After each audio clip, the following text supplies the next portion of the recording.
delighted today to have Chris Davis on the podcast. So Chris runs a business called Automation Bridge and was introduced to me as a marketing automation expert and has worked with ActiveCampaign amongst other companies. So I'm delighted to have Chris on the show today to talk about everybody's favorite topic, marketing automation. Everyone's trying to automate, their marketing, their lives, their wives, their pets. So, it is one of the hot marketing topics. So, Chris, welcome. Thank you, Rob. Thank you for having me, man. I'm excited to be here. And we're going to talk about automation done right, everybody. There are certain things you should not automate, and your wife is one of them. Yeah, I know. I keep on trying, and it keeps producing an error message. So I think home automation is out of the scope too. Right. And this is a really important point because I feel like we had a copywriter on a while ago called Josh Earl, and he was of the opinion, people automate way too much stuff too quickly. So there's sort of the copywriters camp where it's like, just get the message right, keep it simple.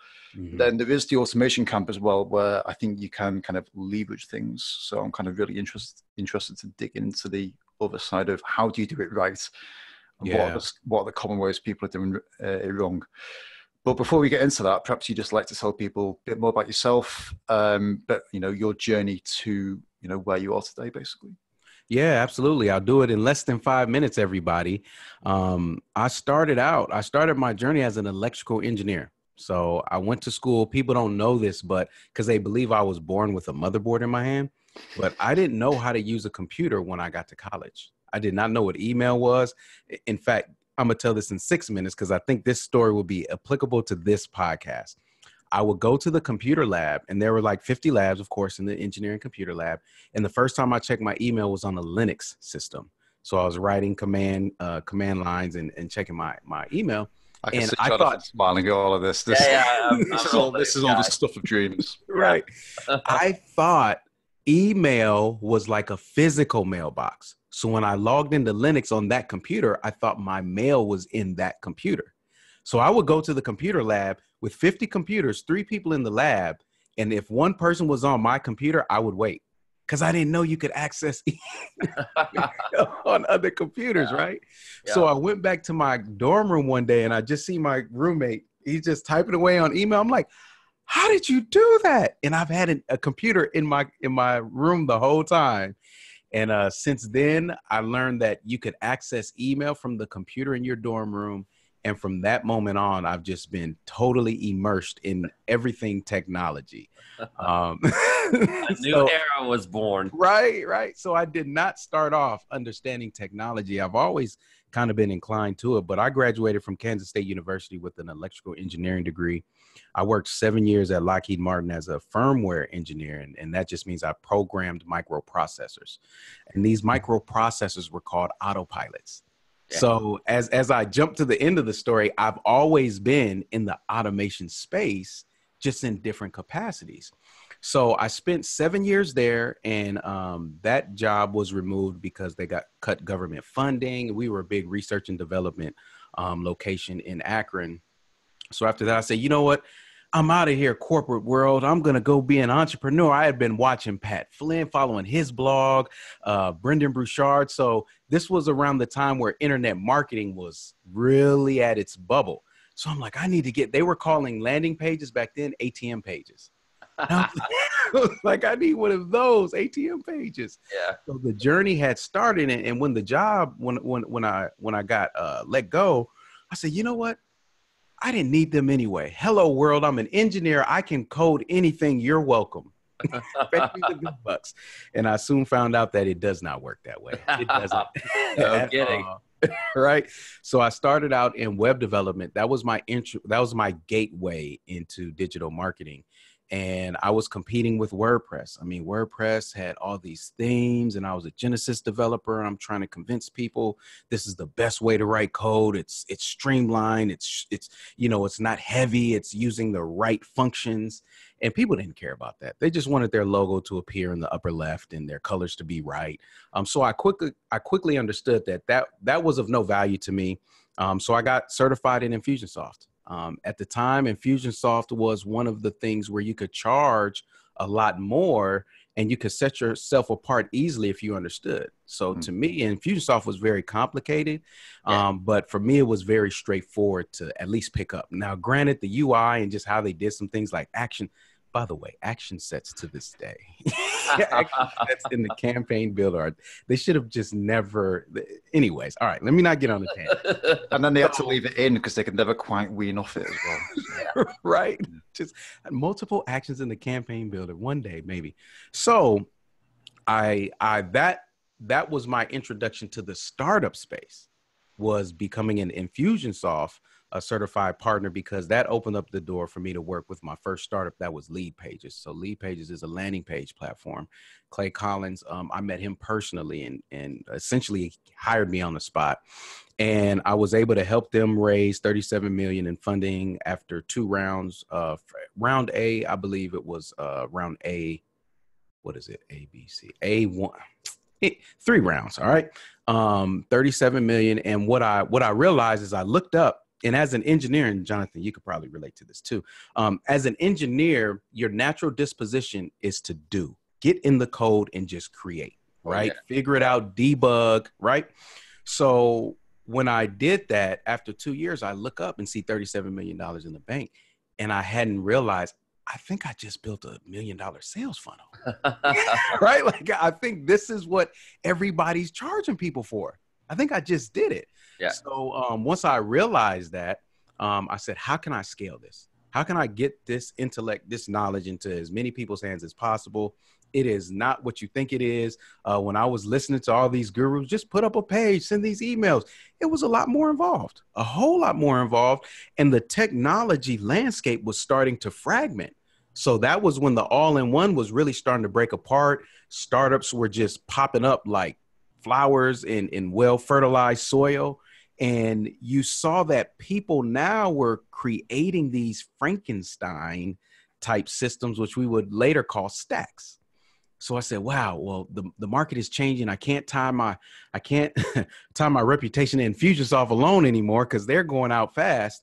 So Active Campaign was the next one. So I came on board to Active Campaign as the director of education. I built out their education department as well as their training. Did training internationally for the last year. I lost count of how many cities I ran workshops in. And now I'm at Automation Bridge doing it all under my own brand and under my own name. So 7 minutes. Sorry, everybody. 1 minute over, but that's great. That's a good story. Yeah, it's interesting about the tech fragmentation. I mean, I kind of noticed that people would buy things like Infusionsoft. I mean, it's not just Infusionsoft. This is a lot of the things, but you end up using about 5 to 15 different add-ons. Yes, easily. And easily, and it's like you're trying to tie them all together with Zapier or Plus this or something like that. Yeah. So how are people doing marketing automation wrong? Yes. So let me qualify with this, because some people may hear this and feel guilty. I don't want you to feel guilty. I want you to feel encouraged. How about that? And sometimes we don't realize how we got here, right? So as we were talking earlier, the all-in-one gets a bad rap now just because it's not required, right? It's standard that you're gonna, like you mentioned, Rob, 5 to 15 tools. But if we jump back 5 to 7 years, the all-in-one was like the gift to small businesses, right? Because they didn't have to do that. Because back then, the technology, the cloud, it hadn't evolved to where you could get tools that are straightforward and easy to use and really specialize in a particular function. So the all-in-one was great. It was like, oh my gosh, I go one place, I have my payment pages, I have my email marketing, my marketing automation, my CRM, and even my affiliate, one login, and I get it all. And it was fun while it lasted. And when the advancement of technology started to say, hey, look, instead of getting one tool, get 3 that can do those one specific things way better and cheaper, right? That combo changed everything. It changed everything. So now we're in a day and age where a new tool is a dime a dozen. right? They're all over the place. And you really have to do your due diligence to qualify these tools. I like to look at the CEOs behind them and make sure that they have a good track record, make sure that they understand what they're doing. And this is what brings us to, how do you do marketing automation right?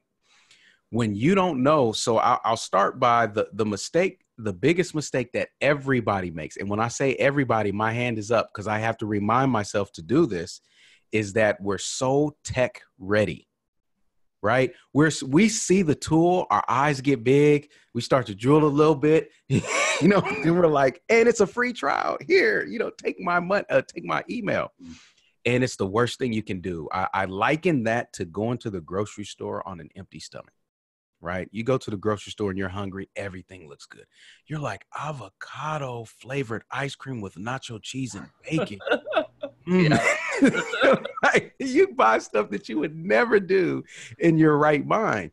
And that's what happens when you don't have a strategy to guide you. You end up buying all of these tools. And at the end of the day, when you look at your bank account and your change is strange and your money's funny, you're like, why do I have all of these tools? What's happening? So the first mistake, the biggest mistake, is not giving your tools instruction. How do you give your tools instruction? Start with your marketing strategy. You have to have a strategy. It's just like a grocery list, right? It keeps us honest. When we're in the store and we see that avocado cheese nacho bacon flavored ice cream, we're like, no, don't do it. But you have the shiny object syndrome. You see this, and it's always big promises. Hey, get this tool, and in 5 days, make $5. In 10 days, make 10,000. You're like, I have $5 today, and I need 10,000 tomorrow, right? They can sell you this dream. But if you have a strategy, you can now say, hey, this is what I need done. Tool, can you do this? Right? It's easier to be a tool junkie than it is to work out the right strategy. Yes, absolutely. Absolutely. And when we're talking about strategy, I have a whiteboard right over here. There is no strategy that I've ever created that did not start with either in my moleskin here or on my whiteboard, because that's the second step. I don't know which one is first, not having a strategy or jumping into digital too early. They're both around people tend to do the same thing at the same time. Yeah. But you always start analog. Always. I have a note application on my iPad, but I don't use it that much. I'll be honest with you. It's not the same, is it? Yeah, it's not the same. I can always digitize later, but there's nothing like just being able to write, scribble it out, right? Draw arrows and boxes and get your strategy clear on paper, then digitize it, then hire your technology.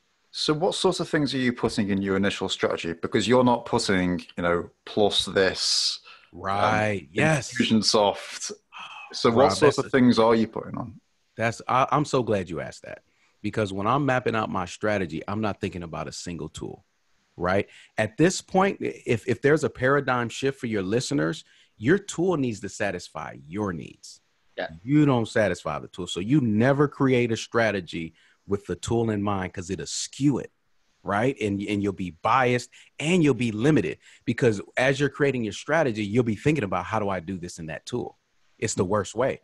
So I don't like to think about any tool, right? So I do it in 3 simple steps, right? I start with the end in mind. So I begin with the product, right? What is this product's function, right? Per my audience. So that's a big question alone. A lot of people just don't ask those 2 questions and dive deep enough, because whatever problem my product solves, it needs to be an immediate need for the audience that I'm going for. Okay.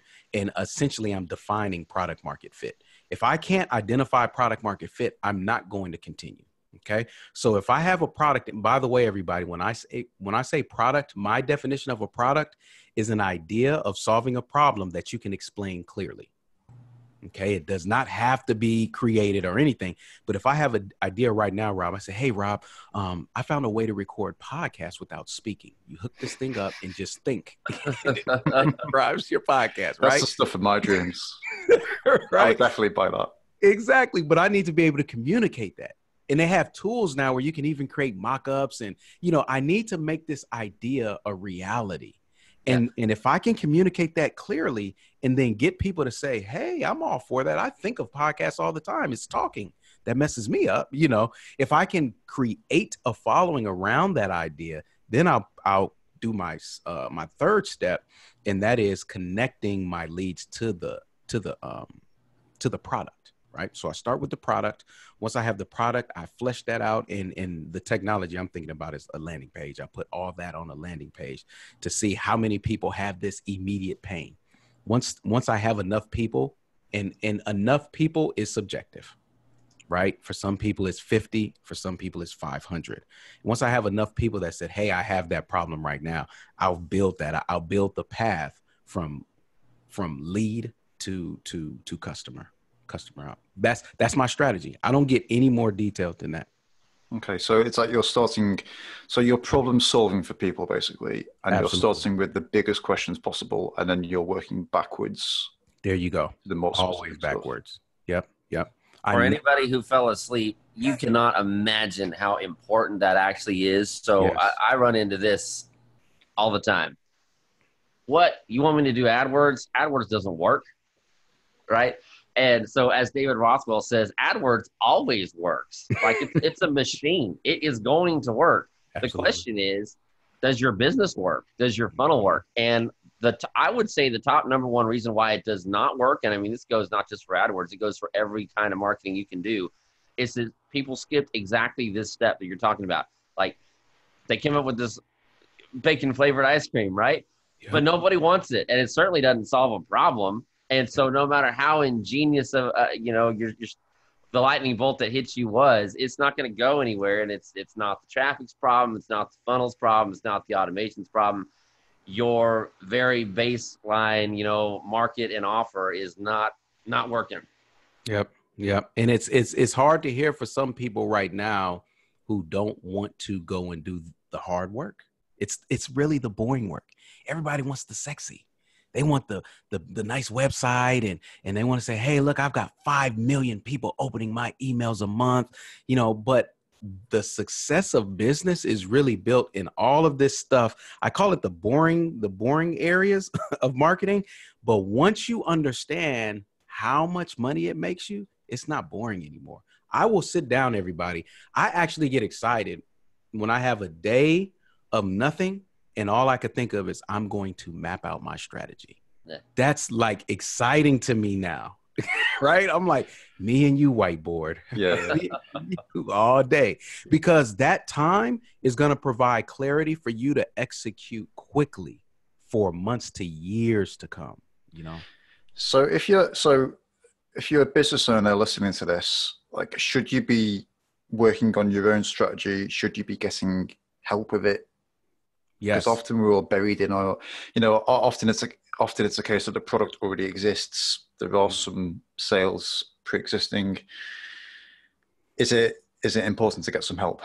Yeah, it is extremely important. And here's what I've learned, Rob, in my last 5 years. So I was at Leadpages for 2.5 years, and I was at an Active Campaign for almost 3 years.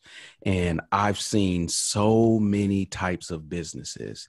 And as much as I want to say certain industries don't suffer from this than others, they all struggle from the same thing. And that's a lack of strategy. And the problem is there are certain industries that you can stumble across success. You can trip over a rock, fall down, and scrape your knee on $1 million. You're like, oh, is that all it takes? Right. It's like, no, nobody can repeat that. Because if I fall and scrape my knee, I'm hurt. I'm going home, So what happens is you don't realize you need a strategy until your money runs out. And what is going to run out before your money is your leads. And most people, when their leads start drying up, this is when they start going to, networking events and handing out their business cards and start in linked. What is it? In messaging people on LinkedIn, in mail. They start to act desperate. And then you lose your leverage, your ability to say no and yes. Everything's a yes. And it's because I don't have leads, because I don't have a strategy. So what I like to do is sometimes you can't sell a strategy. So I like to sit down with the businesses and say, can I establish a baseline, right? And then that gives me permission to say, okay, how are you generating leads right now? Oh, okay, that's great. In the last month, how many leads came from that source? Oh, great. So you've got 1,000 leads coming from Facebook. So I'd imagine you're driving them to a landing page. I'm walking them through the strategy, right? I'd imagine you're driving them to a landing page. What's the URL? And right there is normally where I start seeing their knees knock. They're like, it's our homepage.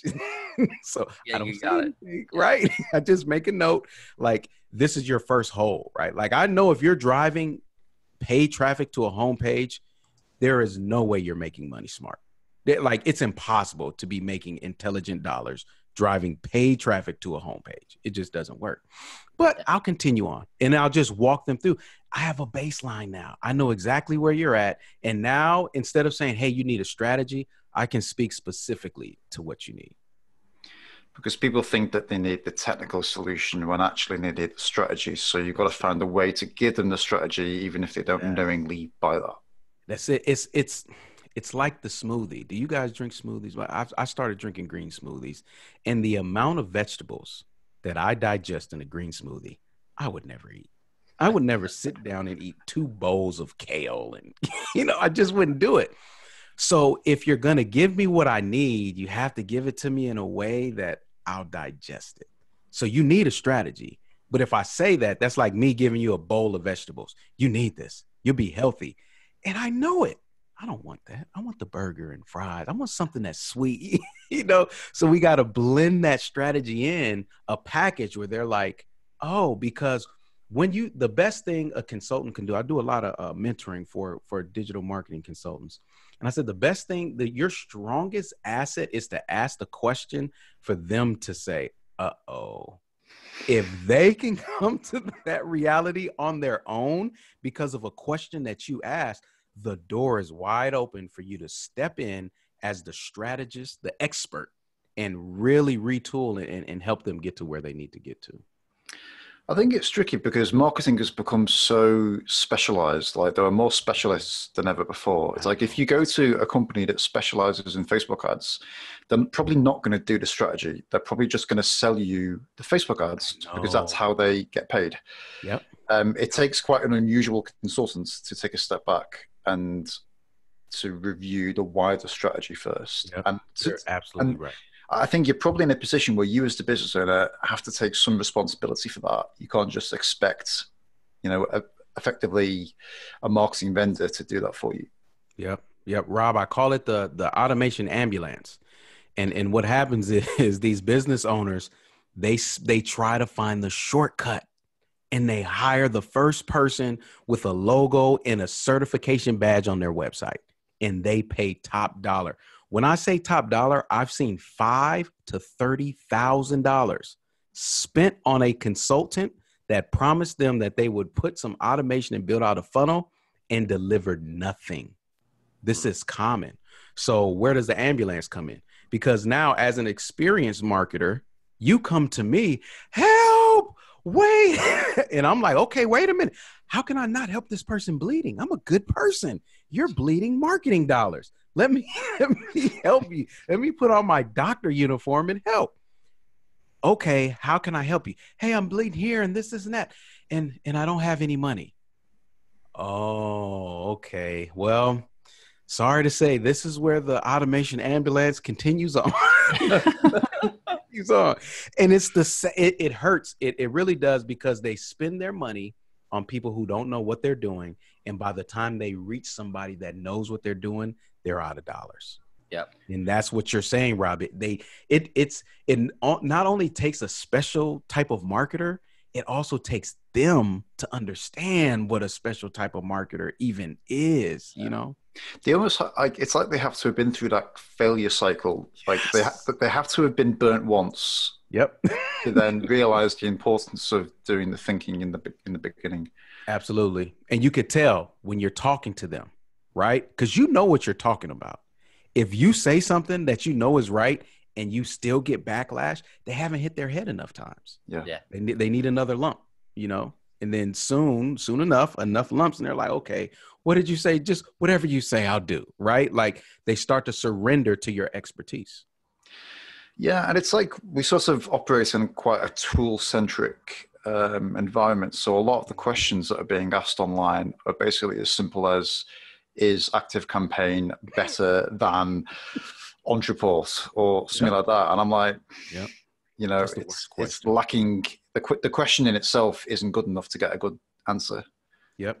Yeah, it's the worst question ever. And anybody who asks that question, I know exactly where you're at in your marketing. You know, a good consultant would never give an answer. Oh, Infusionsoft, right? Oh, Ontraport's better. Anybody that will spit out a tool without understanding the strategy in which the tool will be used under, I can't respect it. You know, that may sound harsh, but I have to be that harsh because part of the brand at Automation Bridge is protecting these CEOs, right? From these shark digital marketers, Yeah.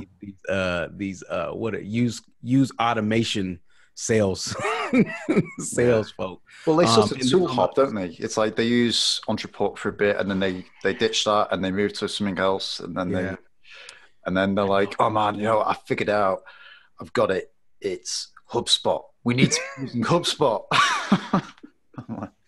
Absolutely. I tell everybody, marry your tools.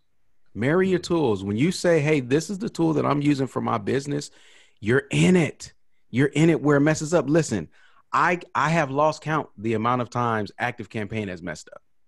Like in my business, I have lost track of the times Leadpages just didn't flat out work. It was working one day. I didn't touch the page at all. I log in and it's not working anymore. Right. I can count. Well, actually, I fired WooCommerce because it just kept breaking. But anyways, your tools are going to break.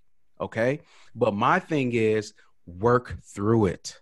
Stick with them and work through it, because every time you change platforms, there's data loss. Every single time. There's not one platform that is built in a way that says, we're ClickFunnels. Let's make it easy when someone wants to leave for somebody to go to Leadpages. It's just not going to happen. And best believe a CRM is not going to do that. Yeah. You guys know this. Infusionsoft is tag based, and then they limit your custom fields. So at some point you hit 100 custom fields, you have to use tags. Do you know there is no platform right now as a CRM that is structured that way? Not one. So now, how am I going to take all of this IP and put it in another system without losing valuable data? It's not going to happen. And it's not that, you know, it's not that you're going to lose a contact record, but you're going to lose information and history about that contact record. Yep. Which is everything, right? You need the data. You need the historic data on everybody as much as possible. That's why for me, it takes a lot for me to leave a tool. It really does. Now again, my approach is holistic. So if I'm buying into the tool, that means I've done my research, and that means my strategy needs it. So the tool has to still support the strategy, because absolutely, if it doesn't anymore, then it needs There you go. So when I'm creating my strategy now, again, everybody, Rob, that's why I'm glad you said what you said about it takes a certain type of marketer, right? Because you need a marketer with vision. Okay. They need to understand where you're at right now, but they also need to see down the line what you will need. Okay. And here's an example. I was just working with someone, and they were asking me about taking payment online. Well, of course I could have easily said, oh yeah, you could take payment. I use ThriveCart here, use ThriveCart, right? Or, you know, you could have done the approach that I did do. And I said, hey, tell me about what you're selling now. And what is that going to look like going forward? Because what am I trying to figure out? Do you need a checkout cart, or do you need a shopping cart, right? Do you need a checkout page? Do you need a checkout page, or do you need a shopping cart? Well, if I ask that, that's a technical question. Everybody thinks they need a shopping cart because that's just the language. But after I talked to them, they're only selling one product, and it was a book. And then they have online courses. So not only is your product digital, but nobody is ever going to buy both more than one thing at the same time, you know? So depending on their needs, and I can see in the future, they're like, oh, and eventually we want to sell webinars. Well, you need a checkout page, right? Samcart, Thrivecart, whatever. Yeah, you're not going to add 3 webinars and 5 different books to your basket and then go, continue this shopping spree for a bit. Right. It's not like you're in Walmart or something. That's it. And sometimes that's how people do it. We've all seen those WooCommerce pages that's like add to cart webinar, add to cart consultation. It's like, nobody is shopping like that. You can tell they missed the strategy, right? Yeah. So I try to see as far as possible in terms of their business needs, understanding their current baseline and processes, right? And the last thing, since we're talking about tools too, the last thing I'll do, and I teach consultants to do this, is always take into account their team, right? Because that also determines the tool. If you have a junior team and you don't know anything about technology, even though Infusionsoft may be the best tool, I'll never recommend it because you can't handle it. You're going to need somebody technical. I've seen nothing ruin more Infusionsoft apps than a non-technical Infusionsoft user. Oh my goodness. It gives me nightmares, man. I lied to you not. You know what? I see you guys got me going. Listen, this is a great example. I lost sleep over this. And it wasn't even my business. This person was asking me to help. And my rule of thumb is I don't touch anybody's account, right? Because especially if it's like the first time we do Zoom like we're doing, and I say, share your screen. You navigate, because the second I touch something, it could have been something broke somewhere else. They're coming to me. And I'm like, no, we're not playing that game. Yeah. So this person had paid thousands. Again, this is like $10,000. I'm looking through the Infusionsoft campaign, everything. Guess what they did? This is telling now. This is to your point, Rob. They had a tag starting. The tag said purchased, right? And when that tag was added, it fired off a sequence of emails to deliver, whatever they bought. Here's the problem. They were using Infusionsoft's checkout pages. So I'm thinking, why would you have a tag to start a campaign and not the purchased product? Like, why would you even do that? Mm-hmm. So it let me know somebody who was familiar with like a drip or active campaign jumped into Infusionsoft and thought this was the best way. And I said, you know what? If they knew what they were doing, they would have simplified their entire life, dragged the purchased product goal or whatever they call it now, double clicked on it and just selected the product they bought and just connected it with an arrow, and you're off to the races. So, but again, their team, whoever did it on their team, had no clue what they were doing. Yep. So once I understand the level of team that you're working with, that is also going to determine what tool I recommend. I have some stories about that as well. So the number of times that I've clicked the share screen button and then this list of campaigns appears, and they're all named with completely nonsensical names, like July 26. Oh my gosh. JEF campaign. Like, please give me a clue. Like, oh my gosh. This isn't Infusionsoft specific. This is any tool. You can baffle anyone you want by doing this in any tool. Dude, you can't scare me. I'm not scared of scary movies. Like I've went through haunted houses. I've been startled, like, oh, that was a good one, right? But when I log into an account and I see that, I like, it does something to me, man. Like, you're not gonna use a consistent naming convention. Like, how dare? Anyways, it'll lock me up, man. But yeah, I agree, Rob. I agree. It's the same in Google Ads, actually, as well. Oh, I can only imagine, because you've got so many layers, right? It's like you can just see the dollars being wasted, because they just don't know what's going on. They just don't know what each campaign is supposed to do anymore. Yep. It's if you're excited in business about the boring parts, then you have everything it takes to be successful. And every successful person that I've met, they relish in that. Walking through, they don't mind getting on a call with you, Rob, and saying, hey, can we walk through the naming convention for my AdWords? Like, they don't mind that.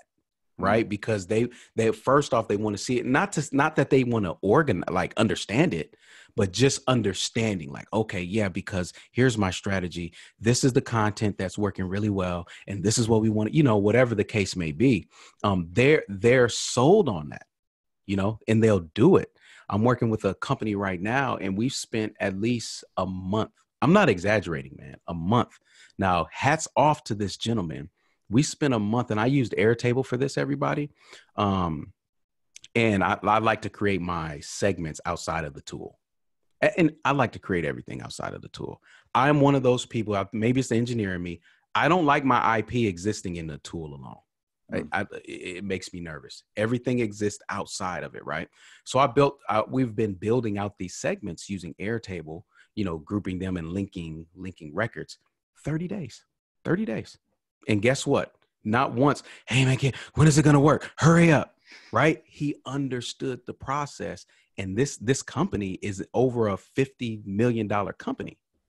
So you see the difference when you're working with smaller companies. They're like, yeah, I just need to send this email. I need a segment. Can you create a segment so I can send this email? The money's in the mail. Like, what? Stop. Pause. All of the Microsoft clients I've ever had, they've all been what you might call knee-jerk. So what you were saying about they stumble over, they cut their knee on the grass. Yep. They're basically making money in spite of themselves, but they're like, yeah, you know what? We need this campaign doing, and we need it done tomorrow. And I'm like, there's no thought gone into this. Yeah. I'm not the ambulance, man. I am not the one. Listen, let me be the doctor. I call myself Professor Davis at Active Campaign, mainly because I was teaching, right? But also because that's the position. Like, I'm the doctor. You come in, let me diagnose you. I get it. Your knee hurts. Okay, I understand. But let me busy running down hills a lot. Yeah, we know, right? Right. I remember when I went to the chiropractor for the first time, I couldn't lift my arm up. I had some shoulder issues, and he's telling me all this stuff he's going to do. And I'm just like, dude, it's my shoulder, not my back. Right. And I just doubted him. He put me on that table, man. He started cracking things. I thought I was dead for a second because he took my head and was like, it sounded like a Steven Seagal movie. I was like, am I still alive? Right. But I trusted the process. And after like 3 weeks, my shoulder was great. Now I was going in telling him, focus on my shoulder. Like, I need you to do crack that. And it just goes to show, trust the expert. So I want you to come to me as a doctor. Don't call me as an ambulance. Help, I'm bleeding, I need help. Because at that point, again, you've exhausted your funds normally, and you're looking for the quick fix. I'm not the quick fix. None of us are. Any savvy marketer will never promote a quick fix, ever. I think this is really important. It's like if you approach someone to help with your marketing systems and they immediately try and shove a particular solution down your throat, it's either that they don't know what they're doing, or it's that they're just financially incentivized to sell that particular product. That is their business, to sell that product. And there's all sorts of red flashing lights that go off. Yep. And we have to be careful when there's no regulation. Right. On one side of regulation, it's great because we have freedom. But the other side is the barrier of entry is pretty much non-existent. Right. So if you don't know anything about marketing, all I have to do is know a little bit. And that's more than you. I can throw out a few words. I can say a few things that you've heard experts say, and then I could take your money. So it's tough. And Rob, you said it best. It's the business owner's responsibility to know. You don't have to know marketing automation. You don't have to know the technology. You don't need to know how to log into AdWords, but it's your responsibility to understand the overarching functionality and strategy. You have to, as a business owner. So for the business owner, what's the next step? How do they start going about doing that? Yeah, that's man. I was just asking myself this question. It's a question I've been plagued with for a while. It's one of the bigger questions in life, isn't it? Yeah, right. Because I understand it. There's more business owners that need help than there are marketers that can help. You get what I'm saying? So, whenever I find good people, I like to keep them in my Rolodex and refer them. But the best thing that the business owner can do is listen to podcasts like this, right? Where they're going to actually get some training on marketing, and they have to become a student.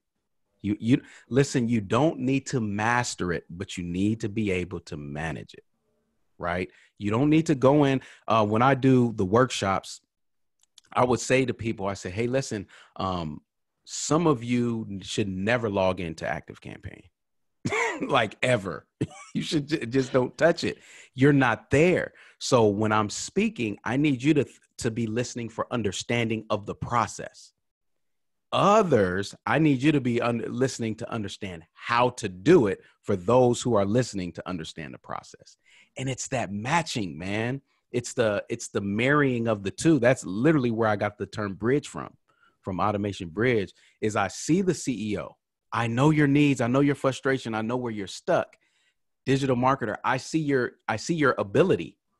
But you need to know how to package that, how to speak to the CEO in the language that they know so that you can understand what they're trying to do. And you two can come together and actually build something, build what you need. So become a student. Like I said, for CEOs, the biggest thing for you today is to know that it's your responsibility to understand this stuff.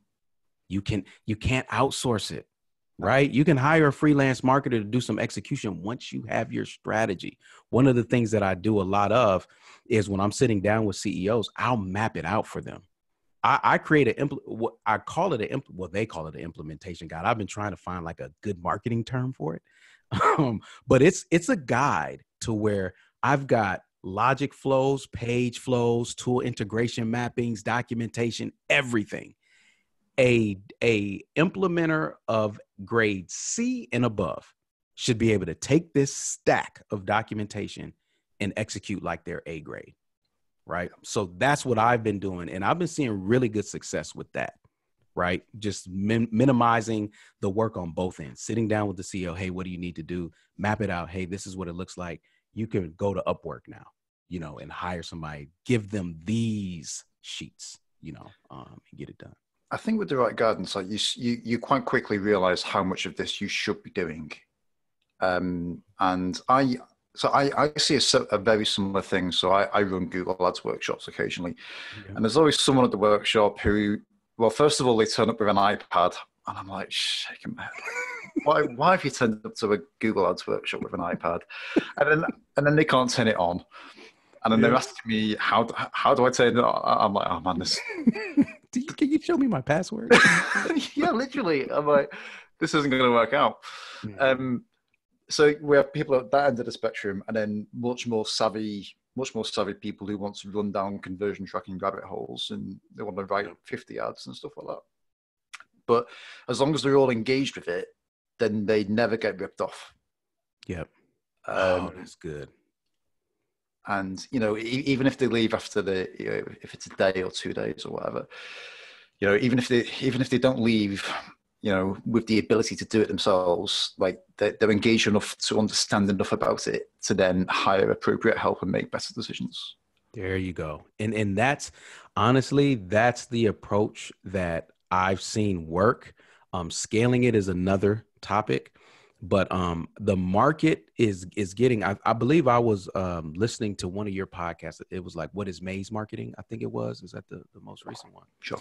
And you were talking about that, how people, you can't just take their email and slam a solution down their throat. It's just like, hey, here, buy it now. Hurry up. And it's about that journey. It's about really the discovery, right? Even helping them discover. And what I found is that there is a shift, man. There is a shift to, and we'll see more of this. We saw that ActiveCampaign. The market is respecting education. The market, the online business market is respecting and growing a demand for it because you can't fake it, right? You cannot fake teaching somebody something. We all have terrible teachers. You could have my daughter is 12. My son is 7. I've got another son, he's 17, but my youngest son, 7 years old, he can come back and tell you if the teacher's good or bad. At 7 years old, we know when someone doesn't know what they're doing when it comes to education. So it's becoming a differentiator. and you'll see more of it. And those who lead with that education, those who go forward and say, hey, listen, let me help you understand this. Those are going to be the ones that stand out.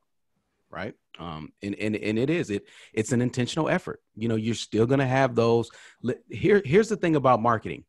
Marketing works regardless if you like it or not. And good marketing works whether you're aware that it's going on or not. I come across some pages sometimes and I know what's going on. Oh, this is a tripwire. The next page is asking for my wallet and I still put my email in. And guess what? Sometimes I still buy that $27 product. Now, I should know better. I really should. But good marketing works. The problem is, is that how you want to run your business? Right? Making money and running a business are two totally different things. I differentiate from making money and generating revenue. Right now, as we speak, I could turn on ads to a webinar I could turn on ads to a lead magnet, a webinar or evergreen webinar registration on the thank you page that I've already tested out this funnel. This funnel works. I can pour dollars into that and start cashing in. Guess what? It'll be short-lived. In about a year, about 12 to 18 months, I've saturated and need to shift, maybe create a new webinar, do the same thing. I just don't want to run business like that. That's just not my preference, right? No knock against anybody else, but that's not how I want to run business. So sometimes when you don't understand how to do these things, when you don't understand the strategy, you're not in a position to even pick the best model for your business, you know? Or pick a model that you actually want to work in. That's it. That's exactly it. Yep. It's interesting going back to the outsourcing thing. It's like for everyone who's still trying to just outsource their marketing, it's like there's a certain level of company that can afford to do that, but then they realize that it doesn't work.